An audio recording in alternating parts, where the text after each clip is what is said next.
Hello दोस्तों, आज के इस वीडियो में हम बहुत ही महत्वपूर्ण प्रश्न लेकर आए हैं, ठीक ना। तो हिंदी का संपूर्ण हिंदी, ठीक ना, क्या है संपूर्ण हिंदी का जो जितना भी सारा प्रश्न रहता है 100 में 100 प्रश्न है, ठीक ना। जितना परीक्षा में पूछता है ऑब्जेक्टिव क्वेश्चन वो पूरा लेकर आए हैं, ठीक ना। तो एक ही वीडियो में लेकर आए हैं, तो आप वीडियो को अंत तक देखिएगा और वीडियो को स्किप नहीं कीजिएगा, ठीक ना। ये जो वीडियो है वो 12th वालों के लिए बहुत ही लाभदायक होने वाला है। आप लोग वीडियो देखिए और ज़्यादा से ज़्यादा इसको शेयर कीजिए, ठीक ना, क्योंकि ये क्वेश्चन बैंक से निकाला हुआ प्रश्न है, जो बार बार पूछता है ना वही प्रश्न है, ठीक ना। तो आप लोग वीडियो को अंत तक देखिएगा। तो यहाँ पर पहला प्रश्न दिया है, चलिए पहला प्रश्न देखते हैं। तो पहला प्रश्न दिया है बालकृष्ण भट्ट ने, पहला प्रश्न क्या दिया है, बालकृष्ण भट्ट ने कब प्रयाग के मिशन स्कूल से एंट्रेंस की परीक्षा, ठीक ना, एंट्रेंस की परीक्षा दी। तो इसके 4 ऑप्शन है, पहला है 1865 है, दूसरा 1867 है, तीसरा 1888 है, चौथा है 1889, ठीक ना। तो इनमें से जो कौन ऑप्शन है जो बालकृष्ण भट्ट प्रयाग के मिशन स्कूल से परीक्षा दी थी, ठीक ना, कब दी थी, तो इसका जो सही आंसर हो जाएगा 1867, ऑप्शन नंबर बी हो जाएगा 1867, ठीक ना, ऑप्शन नंबर बी हो जाएगा 1867, ठीक ना। तो दोस्तों याद रखिएगा इसको 1867। चलिए अगला प्रश्न देखते हैं, अगला प्रश्न में चलते हैं, ठीक ना। तो अगला प्रश्न है, एक रोगी एक वैद्य है, एक रोगी एक वैद्य है, नाटक है कि निबंध है कि कहानी है कि कविता है, ठीक ना। एक रोगी और एक वैद्य है, क्या है, तो ये एक प्रकार का नाटक है, ठीक ना। ऑप्शन नंबर ए इसका सही आंसर हो जाएगा, ए नाटक, ठीक ना, ए है नाटक। क्या है, एक रोगी और एक वैद्य क्या है, नाटक है। तो ऑप्शन नंबर ए इसका फाइनली याद रखिएगा, ठीक ना। तो चलिए अगला प्रश्न देखते हैं। तो अगला प्रश्न है निम्नलिखित, तीसरा प्रश्न है, निम्नलिखित में कौन सी रचना जो है श्रीनिवास दास की है, ठीक ना। निम्नलिखित में कौन सी रचना है जो श्रीनिवास दास की है। तो यहाँ 4 ऑप्शन है, नई रोशनी, दूसरा है ऑप्शन नंबर बी है भारतवर्ष और कली, ठीक ना, ऑप्शन नंबर सी है संयोगिता स्वयंवर और ऑप्शन नंबर डी है आचार विंडवन, ठीक ना। तो यहाँ पर याद रखिएगा कौन सी रचना जो श्रीनिवास दास की है, तो संयोगिता स्वयंवर हो जाएगा, ठीक ना, ऑप्शन नंबर सी हो जाएगा संयोगिता स्वयंवर, ऑप्शन नंबर सी इसका फाइनली आंसर हो जाएगा सही, ठीक ना। तो चलिए अगला प्रश्न देखते हैं। तो अगला प्रश्न है प्रश्न नंबर 4 है, ठीक ना। तो प्रश्न नंबर 4 है, गुलेरी जी कब संस्कृत विभाग के अध्यक्ष बने, ठीक ना। गुलेरी जी कब संस्कृत विभाग के अध्यक्ष बने हैं, ठीक ना। ऑप्शन है, पहला ऑप्शन है 1912, ऑप्शन नंबर बी है 1914, ऑप्शन नंबर सी है 1916, ऑप्शन नंबर डी है 1918, ठीक ना। तो यहाँ पर याद रखिएगा कि गुलेरी जी जो संस्कृत विभाग के अध्यक्ष बने थे और 1916 में बने थे। तो 1916 कहाँ है, ऑप्शन नंबर सी में, ठीक ना। तो इसका फाइनली ऑप्शन नंबर सी सही हो जाएगा, ठीक ना। क्या हो जाएगा, ऑप्शन नंबर सी 1916। तो चलिए अगला प्रश्न देखते हैं। तो अगला प्रश्न है नया खून, ठीक ना। अगला प्रश्न क्या है, 5वां प्रश्न है, नया खून पत्रिका का संपादन कब किया गया। नया खून जो पत्रिका है उसका संपादन कब किया गया। तो पहला ऑप्शन है 1918, ठीक ना, पहला ऑप्शन क्या है 1918, दूसरा है 1954, तीसरा है 1956 और चौथा ऑप्शन है 1958, ठीक ना, 1958। तो यहाँ जो नया खून पत्रिका का संपादन किया गया था वो 1956 में किया गया था, ठीक ना, 1956 में, ऑप्शन नंबर सी इसका सही आंसर हो जाएगा 1956 में, ठीक ना। कितना में, 1956 में, तो ऑप्शन नंबर सी इसका याद रखेगा। चलिए अगला प्रश्न देखते हैं। तो अगला प्रश्न है विनोद, ठीक ना, अगला प्रश्न है प्रश्न नंबर 6 है, ठीक ना। विनोद कुमार शुक्ल को साहित्य अकादमी पुरस्कार कब दिया गया।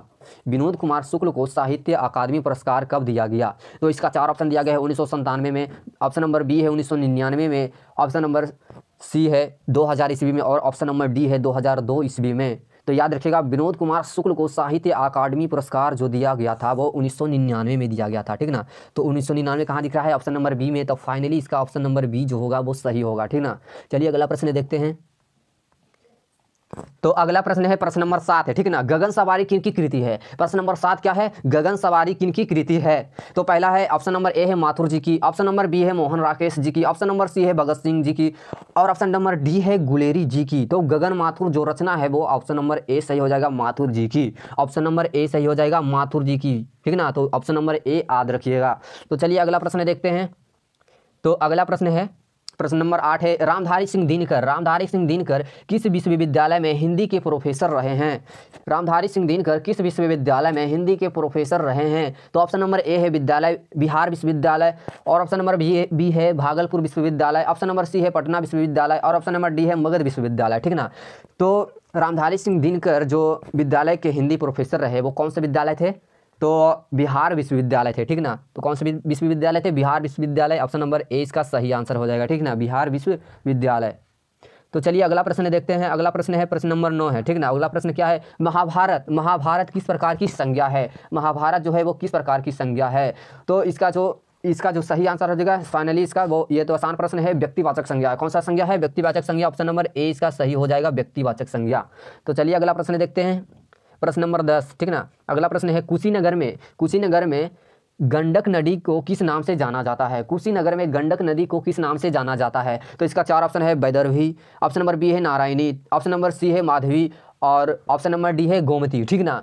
तो कुशीनगर में गंडक नदी को कौन से नाम से जाना जाता है? नारायणी नदी, ठीक ना। कौन सी नदी? नारायणी नदी। तो ऑप्शन नंबर बी इसका सही हो जाएगा आंसर, ठीक ना। ऑप्शन नंबर बी याद रखिएगा, ऑप्शन नंबर बी सही होगा। फिर अगला प्रश्न है प्रश्न नंबर 11 है, ठीक ना। प्रश्न नंबर 11 है, निम्नलिखित में से पुत्री का पर्यायवाची शब्द है, ठीक ना। निम्नलिखित में जो कौन है वो पुत्री का पर्यायवाची शब्द है, ठीक ना। कौन है? तो पहला है अंगजा, ऑप्शन नंबर बी है कन्या, ऑप्शन नंबर सी है सुता और इनमें से सभी, ठीक ना। तो पुत्री का जो पर्यायवाची शब्द है इनमें से सभी हो जाएगा, ठीक ना। क्या हो जाएगा? इनमें से सभी। तो सभी कौन है? मतलब कि ऑप्शन नंबर डी हो जाएगा, ठीक ना। ऑप्शन नंबर डी इसका सही आंसर हो जाएगा। तो चलिए अगला प्रश्न देखते हैं, प्रश्न नंबर 12 है, ठीक ना। तो 12वां प्रश्न है, दिनकर जी को, ठीक ना। ऑप्शन नंबर 12 है प्रश्न नंबर, दिनकर जी की कितनी वर्ष की अवस्था में पहली कविता प्रणभंग प्रकाशित हुई थी? दिनकर जी की कितनी वर्ष की अवस्था में पहली पुस्तिका जो प्रणभंग थी वो प्रकाशित हुई थी, ठीक ना। तो ऑप्शन नंबर ए है 21 वर्ष, ऑप्शन नंबर बी है 22 वर्ष, ऑप्शन नंबर सी है 23 वर्ष, ऑप्शन नंबर डी है 24 वर्ष। तो याद रखेगा इसका ऑप्शन नंबर ए हो जाएगा 21 वर्ष, ठीक ना। ऑप्शन नंबर ए हो जाएगा 21 वर्ष। तो फाइनली इसका ऑप्शन नंबर ए याद रखिएगा, ठीक ना। फिर चलिए 13वां प्रश्न देखते हैं। तो 13वां प्रश्न है, अशोक वाजपेयी के माता जी का नाम था, क्या था? अशोक वाजपेयी के जो माता जी का नाम था वो क्या था? तो पहला ऑप्शन है निर्मला देवी, दूसरा है शकुंतला देवी, तीसरा है प्रमिला देवी और चौथा है उर्मिला देवी, ठीक ना। तो अशोक वाजपेयी के माता का जो नाम था वो था निर्मला देवी। तो निर्मला देवी कौन से ऑप्शन में दिख रहे हैं? ऑप्शन नंबर ए में। तो ऑप्शन नंबर ए में दिख रहे हैं, तो इसका फाइनली ऑप्शन नंबर ए सही हो जाएगा, ठीक ना। ऑप्शन नंबर ए। तो चलिए अगला प्रश्न देखते हैं। तो अगला प्रश्न है 14वां प्रश्न है, मेरे जेब में पैसे नहीं है, मेरे जेब में पैसे नहीं है, मैं जेब का लिंग निर्णय करे, ठीक ना। मेरे जेब में पैसे नहीं है, इसमें जो जेब का लिंग निर्णय करना है, ठीक ना।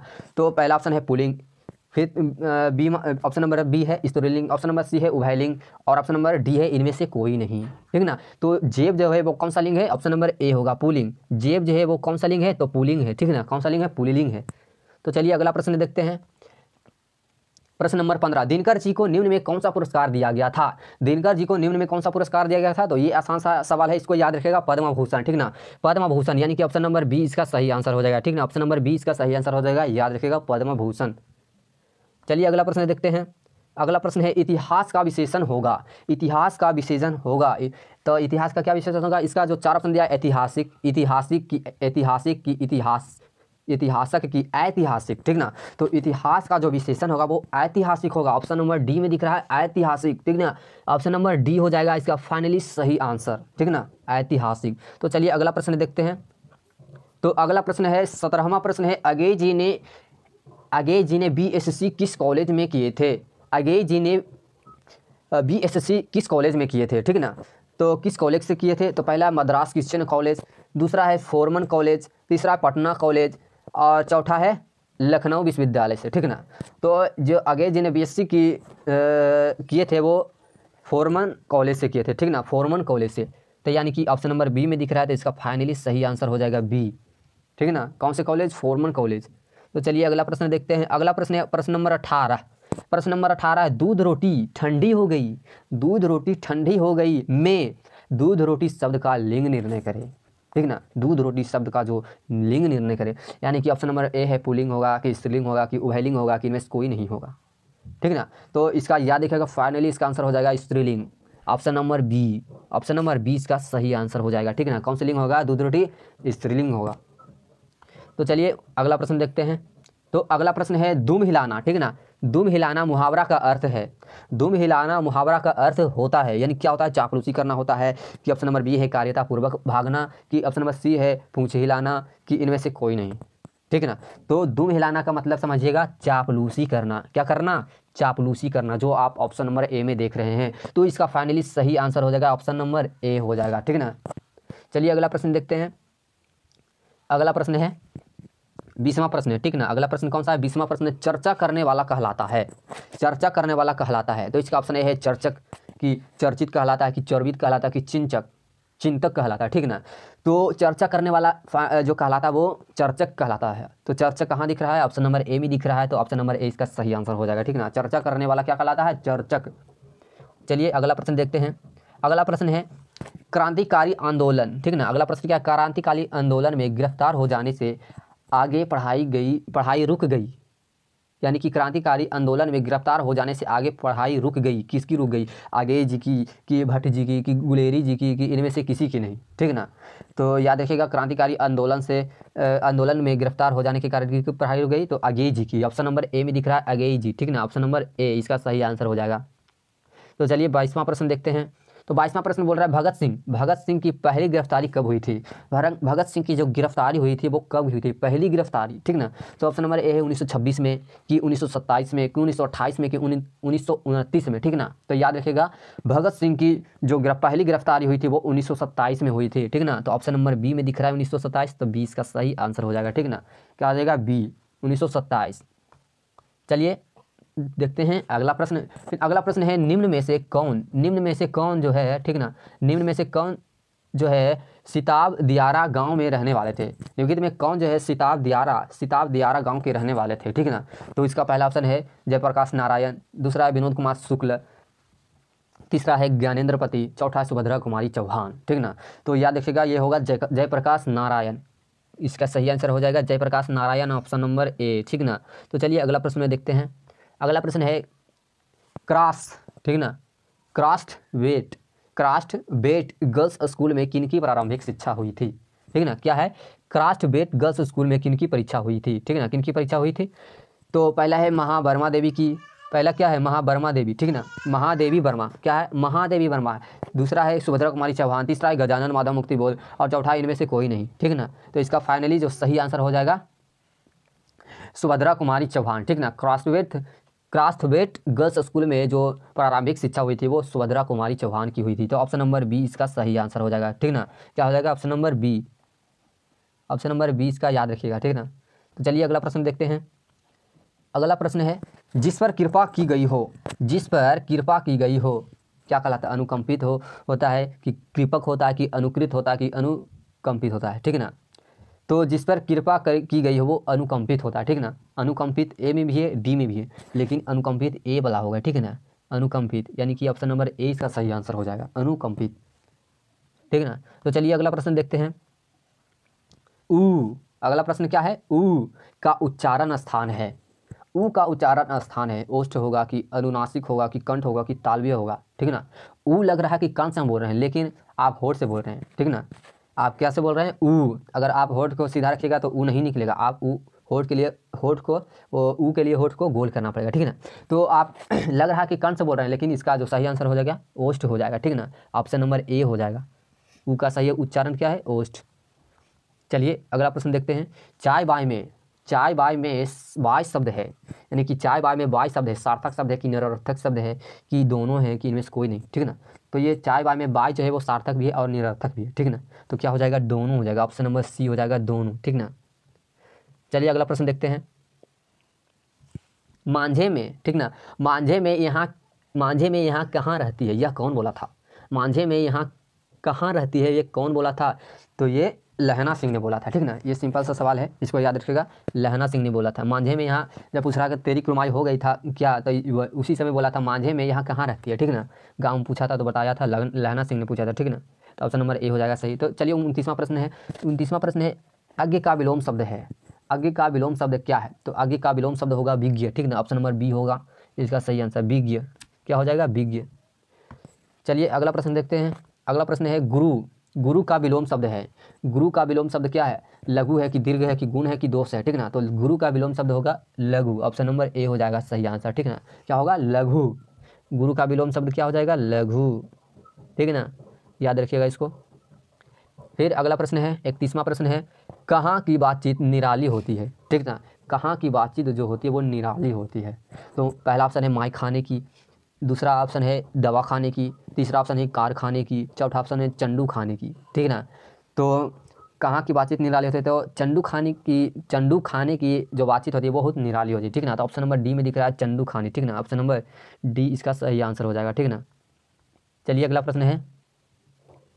अगला प्रश्न है अगेय जी ने इंटर कहाँ से किया था?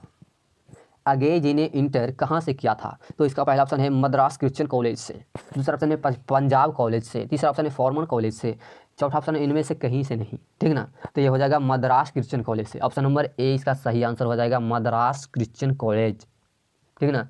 चलिए अगला प्रश्न देखते हैं। फल आहार करने वाला कहलाता है? फल आहार करने वाला क्या कहलाता है? फल भोजी कहलाता है कि फलाहारी कहलाता है कि फलासी कहलाता है कि इनमें से सभी? तो आप अगर इसका आंसर जान रहे होंगे तो कमेंट में लिख सकते हैं, ठीक ना। तो फल आहार करने वाला क्या कहलाता है? फल भोजी भी कहलाता है, फलाहारी भी कहलाता है, फलासी भी कहलाता है। तो ये तीनों कहलाता है, तो ऑप्शन नंबर डी इसका सही हो जाएगा, इनमें से सभी, ठीक ना। तो ऑप्शन नंबर डी इसका सही हो जाएगा, ठीक ना। तीनों एक ही बात है, इसलिए ऑप्शन नंबर डी इसका सही आंसर हो जाएगा। तो चलिए अगला प्रश्न है शमशेर बहादुर सिंह की रचना किस शतक में आनी शुरू हुई? शमशेर बहादुर सिंह की रचना किस शतक में आनी शुरू हुई? तो पहला ऑप्शन है पहला शतक, दूसरा ऑप्शन है दूसरा शतक, ऑप्शन नंबर सी है तीसरा शतक, ऑप्शन नंबर डी है इनमें से कोई नहीं, ठीक ना। तो याद रखिएगा दूसरा शतक। कौन सा शतक? दूसरा शतक। तो ऑप्शन नंबर 20 का सही आंसर हो जाएगा, ठीक ना। ऑप्शन नंबर बी होगा, ठीक ना। क्या होगा? Option number B. चलिए अगला प्रश्न देखते हैं। तो अगला प्रश्न है सूरदास के काव्य की भाषा है, ठीक है। सूरदास के काव्य की भाषा कौन सी है? सूरदास के जो काव्य की भाषा है वो कौन सी है? अवधी है कि पाली प्राकृति है कि अपभ्रंश है कि ब्रज भाषा है, ठीक ना। तो सूरदास के जो काव्य की भाषा है, याद रखिएगा कौन सी भाषा है? ब्रज भाषा है। तो ब्रज भाषा ऑप्शन नंबर डी में दिख रहा है, तो इसका डी सही आंसर हो जाएगा, ठीक ना। क्या हो जाएगा? सही आंसर। चलिए अगला प्रश्न देखते हैं। अगला प्रश्न है 36वां प्रश्न। ऐसी काली जवान ना बोल, यह वाक्य कौन कहता है? यह वाक्य कौन कहता है? ऐसी काली जवान ना बोल, यानी कि मुन्नी कहता है कि बिस्नी कहता है कि कुंती कहता है कि मानक कहता है, ठीक ना। तो इसका जो सही आंसर हो जाएगा बिस्नी, ठीक ना। कौन सा सही आंसर हो जाएगा? बिस्नी, ऑप्शन नंबर बी हो जाएगा, ठीक ना। चलिए अगला प्रश्न देखते हैं। अगला प्रश्न है निम्न में से कौन सी रचना है जो जयशंकर प्रसाद की है, ठीक है ना। निम्न में से कौन सी रचना है वो जो जयशंकर प्रसाद की है? तो पहला है लहर, दूसरा है शिवावामनी, तीसरा है मुकुल और चौथा है चित्रधारा, ठीक ना। त्रिधारा है, ठीक ना, त्रिधारा। तो इसका जो सही आंसर हो जाएगा लहर, ऑप्शन नंबर ए हो जाएगा इसका सही आंसर। क्या हो जाएगा? ऑप्शन नंबर ए, ठीक ना। तो ये ऑप्शन नंबर ए याद रखिएगा, लहर। चलिए अगला प्रश्न देखते हैं। अगला प्रश्न है जनजन कौन सा अलंकार है, ठीक ना। जनजन जो है वो कौन सा अलंकार है? तो अनुप्रास है कि उपमा है कि पनुरुक्ति है कि वक्रोक्ति है, ठीक ना। तो याद रखिएगा ये जनजन जो अलंकार है वो पनुरुक्ति है, ठीक ना, पुनः रुक्ति है। तो ऑप्शन नंबर सी में दिख रहा है, तो इसका सी सही आंसर हो जाएगा। कौन सा आंसर हो जाएगा? सी, ठीक ना। चलिए अगला प्रश्न देखते हैं। अगला प्रश्न है पद्मावत किनकी कृति है? पद्मावत किनकी कृति है? बालकृष्ण भट्ट की है कि जायसी की है कि सूरदास की है कि तुलसीदास की है, ठीक ना। तो याद रखिएगा पद्मावत किनकी रचना है? जायसी की। ऑप्शन नंबर बी इसका सही आंसर हो जाएगा, ठीक ना, जायसी की। चलिए अगला प्रश्न देखते हैं। अगला प्रश्न है 40वां प्रश्न, ठीक ना। तुलसीदास के पिताजी का नाम क्या था? तुलसीदास के जो पिताजी का नाम था वो क्या था? रत्नाकर त्रिपाठी था कि आत्माराम दुबे था कि हुलसी था कि कबीरदास, ठीक है। तो याद रखिएगा तुलसीदास के पिता का नाम आत्माराम दुबे था, ऑप्शन नंबर बी, ठीक ना। ऑप्शन नंबर बी इसका सही आंसर हो जाएगा, आत्माराम दुबे। चलिए अगला प्रश्न देखते हैं। अगला प्रश्न है सीता वनवास किनकी रचना है? सीता वनवास जो है कि वो किनकी रचना है? पहला है बालकृष्ण भट्ट की कि तुलसीदास की कि कबीरदास की कि चंद्रधर शर्मा गुलेरी जी की, ठीक है ना। तो सीता वनवास किसकी रचना होगा? बालकृष्ण भट्ट की। तो ऑप्शन नंबर ए में देख रहे हैं बालकृष्ण भट्ट, तो इसका ए सही आंसर हो जाएगा, ठीक ना। चलिए अगला प्रश्न देखते हैं। अगला प्रश्न है सीता वनवास क्या है? सीता वनवास क्या है? नाटक है कि निबंध है कि कविता है कि उपन्यास है, ठीक ना। तो सीता वनवास क्या है? नाटक है। तो ऑप्शन नंबर ए इसका सही आंसर हो जाएगा, नाटक, ठीक है ना। ऑप्शन नंबर ए याद रखिएगा। फिर चलिए अगला प्रश्न देखते हैं। स्पर्श व्यंजन वर्णों की संख्या होती है। स्पर्श व्यंजन वर्णों की संख्या कितनी होती है? 11 होती है कि 12 होती है कि 25 होती है कि 33 होती है, ठीक ना। तो स्पर्श व्यंजन वर्णों की संख्या कितनी होती है? 25। तो 25 होगा, तो ऑप्शन नंबर सी इसका सही आंसर हो जाएगा, ठीक ना। ऑप्शन नंबर क्या होगा? सी, याद रखिएगा। फिर चलिए अगला प्रश्न देखते हैं। आंसू शब्द है तत्सम है कि तद्भव है कि देशज है कि विदेशज है, ठीक ना। आंसू शब्द है, कौन सा शब्द है? तो तद्भव शब्द है। तो तद्भव कौन सा ऑप्शन में दिख रहा है? ऑप्शन नंबर बी में दिख रहा है, तो इसका फाइनली ऑप्शन नंबर बी जो होगा वो सही आंसर हो जाएगा, ठीक ना। चलिए अगला प्रश्न देखते हैं। अगला प्रश्न है राम आम खाता है।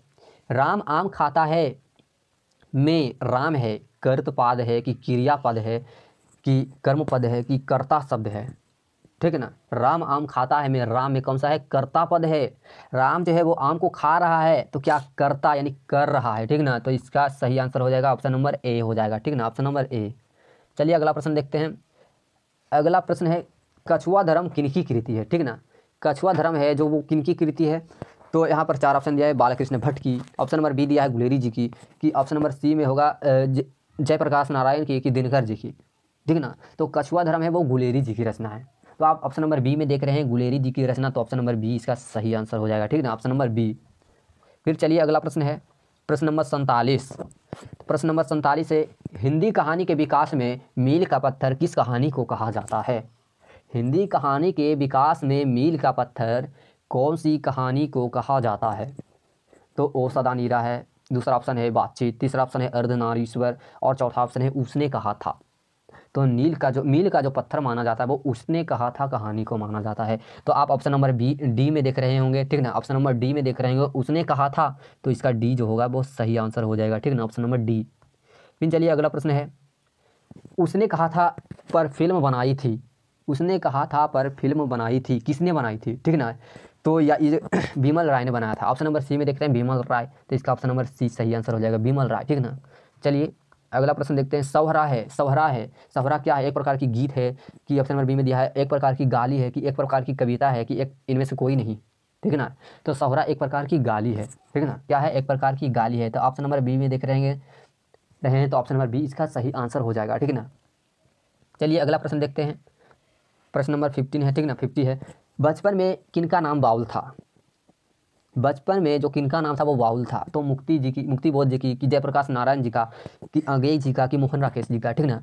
तो याद रखिएगा बचपन में जो बाउल नाम था वो जयप्रकाश नारायण जी का था। ऑप्शन नंबर बी में देख रहे हैं तो इसका ऑप्शन नंबर बी सही आंसर हो जाएगा, जयप्रकाश नारायण जी का। चलिए अगला प्रश्न देखते हैं। अगला प्रश्न है संपूर्ण क्रांति। संपूर्ण क्रांति पर पटना के गांधी मैदान में जयप्रकाश नारायण ने कब भाषण दिया था। संपूर्ण क्रांति पर पटना के गांधी मैदान में जयप्रकाश नारायण ने कब भाषण दिया था। तो ये जो भाषण दिया था 5 जून 1974 ईस्वी को, ठीक ना, 5 जून 1974 ईस्वी को, जो आप ऑप्शन नंबर ए में देख रहे हैं। तो ऑप्शन नंबर ए इसका सही आंसर हो जाएगा, ठीक है ना, ऑप्शन नंबर ए। ऑप्शन नंबर कौन सा होगा, ए होगा, ठीक है ना। चलिए अगला प्रश्न देखते हैं। अगला प्रश्न है एच ई स्कूल बरबीघा के प्रधानाध्यापक निम्न में से कौन थे, ठीक ना।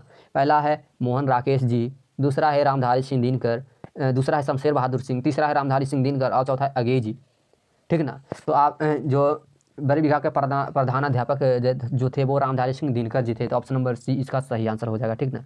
कौन होगा, ऑप्शन नंबर सी यानी रामधारी सिंह दिनकर। चलिए अगला प्रश्न देखते हैं। बच्चन कौर कौन थी, ठीक ना। बच्चन कौर कौन थी। नामवर सिंह की माता थी, कि मोहन राकेश की माता, की उदय प्रकाश की माता, की बालकृष्ण भट्ट की माता। तो ये मोहन राकेश की माता थी, ठीक ना, ऑप्शन नंबर बी इसका सही आंसर हो जाएगा, मोहन राकेश की माता। चलिए अगला प्रश्न देखते हैं। मस्तक की महिमा में कौन सा अलंकार है। मस्तक की महिमा में कौन सा अलंकार है। तो ये होगा अनुप्रास अलंकार, ऑप्शन नंबर ए हो जाएगा, अनुप्रास अलंकार, ठीक ना। चलिए अगला प्रश्न देखते हैं। अगला प्रश्न है कौमुदी, ठीक ना, कौमुदी नामक कविता केंद्र की स्थापना कौन किया। कौमुदी नामक कविता केंद्र की स्थापना कौन किया। Vinod Kumar Shukla, option number B है ज्ञानेंद्र पति, ऑप्शन नंबर सी है रघुवीर सहाय, ऑप्शन नंबर डी है भूषण, ठीक ना, ऑप्शन नंबर सी डी है क्या है, भूषण। तो ये इसका जो सही आंसर होगा रघुवीर सहाय, ऑप्शन नंबर सी इसका सही आंसर हो जाएगा, रघुवीर सहाय।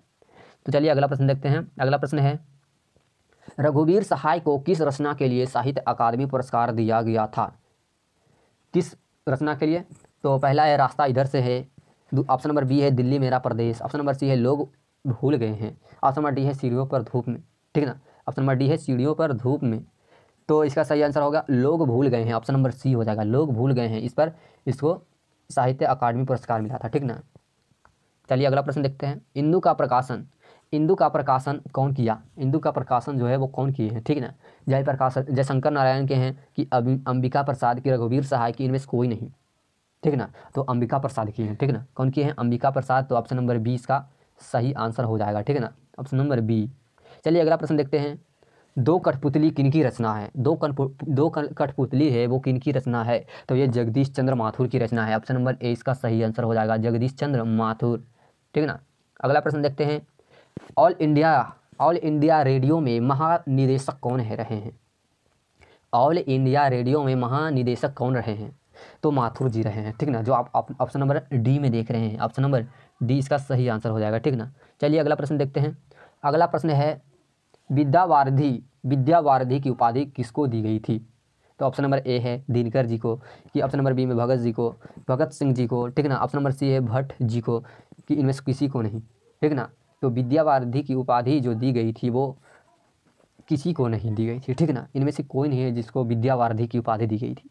तो ऑप्शन नंबर डी में देख रहे हैं इनमें से कोई नहीं, तो ऑप्शन नंबर डी इसका जो सही आंसर हो जाएगा, ठीक ना। ऑप्शन नंबर डी है जो इसका सही आंसर हो जाएगा। तो चलिए अगला प्रश्न देखते हैं। अगला प्रश्न है सुगंध में कौन सा उपसर्ग है? सुगंध में कौन सा उपसर्ग है? स्व है कि सु है कि साधुकार वाला सु है कि हर्षुकार वाला सु है कि सवा है, ठीक ना। तो सहर्षुकार सु होगा। ऑप्शन नंबर सी में देख रहे हैं सहर्षुकार, ठीक ना। तो ऑप्शन नंबर सी इसका सही आंसर हो जाएगा। सुगंध में कौन सा उपसर्ग होगा? सु। शुरू वाला को उपसर्ग बोलते हैं, लास्ट वाला को प्रत्यय बोलते हैं, ठीक ना। तो यहाँ पर सु होगा। तो अगला प्रश्न है प्रश्न नंबर 62, भूलना का विशेषण है। भूलना का विशेषण है, भूलना का विशेषण क्या होगा? भुलक्कड़ होगा, ठीक ना। ऑप्शन नंबर बी में आप देख रहे हैं भुलक्कड़, तो भुलक्कड़ इसका फाइनली इसका बी ऑप्शन जो बी है वो सही हो जाएगा। चलिए अगला प्रश्न देखते हैं। निश्चय का संधि विच्छेद होगा, निह जोड़ चय होगा कि निस जोड़ चय होगा कि नी जोड़ चय होगा कि निह जोड़ चय होगा, ठीक ना। तो निश्चय का जो संधि विच्छेद होगा वो निह जोड़ चय होगा, ठीक ना। निह हस्सीकार वाला नी, तो ऑप्शन नंबर ए में देख रहे हैं, तो ऑप्शन नंबर ए इसका सही आंसर हो जाएगा, ठीक ना, सही आंसर हो जाएगा। चलिए अगला प्रश्न देखते हैं। अगला प्रश्न है विवाह का पर्यायवाची शब्द है।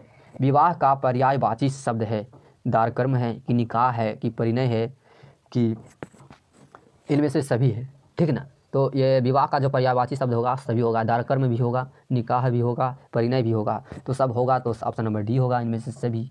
तो डी में आप एक मारिएगा, ठीक है ना। तो चलिए अगला प्रश्न देखते हैं।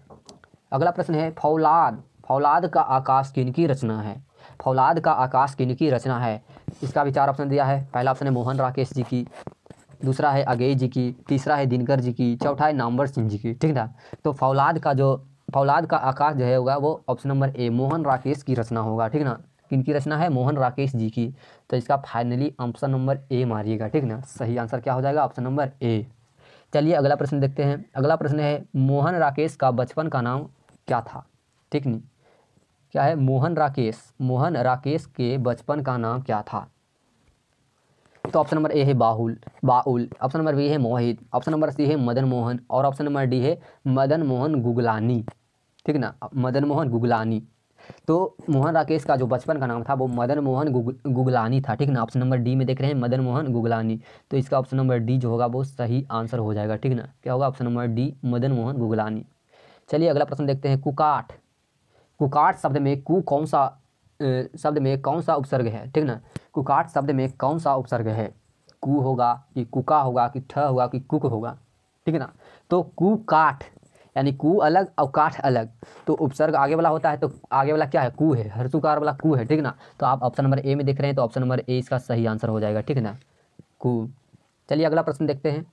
अगला प्रश्न है वे मुझे आने को कहते हैं, वे मुझे आने को कहते हैं कौन सा वाक्य है? सरल वाक्य है कि मिश्र वाक्य है कि संयुक्त वाक्य है कि इनमें से कोई नहीं है, ठीक ना। तो ये जो है एक प्रकार का सरल वाक्य है, तो ऑप्शन नंबर ए में देख रहे हैं सरल वाक्य, तो ऑप्शन नंबर ए इसका सही आंसर हो जाएगा, ठीक ना। क्या होगा? ऑप्शन नंबर ए।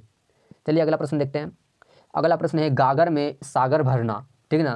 क्या है? गागर में सागर भरना मुहावरा का अर्थ क्या होता है? तो इसका पहला ऑप्शन है सरस दोही की रचना करना, ऑप्शन नंबर बी है मूर्खतापूर्ण काम करना, ऑप्शन नंबर सी असंभव काम करना, ऑप्शन नंबर डी है कम शब्दों में अधिक कहना, ठीक ना। तो ये गागर में सागर भरना का मतलब क्या होगा? मुहावरा का जो अर्थ सही होगा वो कम शब्दों में अधिक बोलना, ठीक ना, कम शब्दों में अधिक बोलना। तो जो आप ऑप्शन नंबर डी में देख रहे हैं, तो इसका फाइनली जो सही आंसर हो जाएगा वो ऑप्शन नंबर डी हो जाएगा, ठीक ना। चलिए अगला प्रश्न देखते हैं। ये लगता है लास्ट प्रश्न है, ठीक ना। तो ये लास्ट प्रश्न है न आने वाला कल है, ठीक ना, न आने वाला कल है कौन सा है? क्या है? किस प्रकार की विद्या है, ठीक ना। तो निबंध है कि कविता है कि उपन्यास है कि कहानी है, ठीक ना। तो ना आने वाला जो कल है, ना आने वाला कल जो रचना है वो उपन्यास है, तो ऑप्शन नंबर सी होगा, ठीक ना। क्या होगा? ऑप्शन नंबर सी इसका सही आंसर हो जाएगा। तो दोस्तों आपको वीडियो अच्छा लगा होगा तो वीडियो को लाइक कीजिए, अगर आप चैनल पर नए हैं तो चैनल को सब्सक्राइब कीजिए, और आप दोस्तों में शेयर करना चाहते हैं तो इसको ज़्यादा से ज़्यादा आप इस वीडियो को शेयर कर सकते हैं। और इसी तरह के मॉडल पेपर पढ़ने के लिए आप हमें कमेंट कर सकते हैं, और अलग विषय ठीक ना, या तो हिंदी है, अगर आप केमिस्ट्री का पढ़ना चाहते हैं, इंग्लिश का पढ़ना चाहते हैं, फिजिक्स का पढ़ना चाहते हैं, बायोलॉजी का पढ़ना चाहते हैं, तो आप कमेंट कर सकते हैं।